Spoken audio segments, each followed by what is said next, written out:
Plow crews in Colorado Springs have made a quick transition to pothole patrols. The number of potholes is always higher during the winter, and it often spikes this time of year when snow is heavy and wet.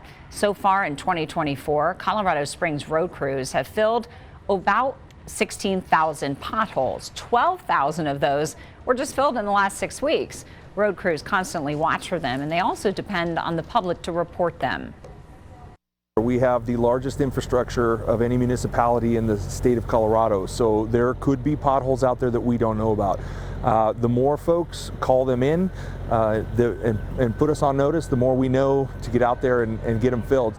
It's really easy to do it online with the city of Colorado Springs as well. Crews are asking for patience. If you've reported a small pothole and it hasn't been fixed, they say the larger, potentially dangerous ones are the priority over the smaller ones.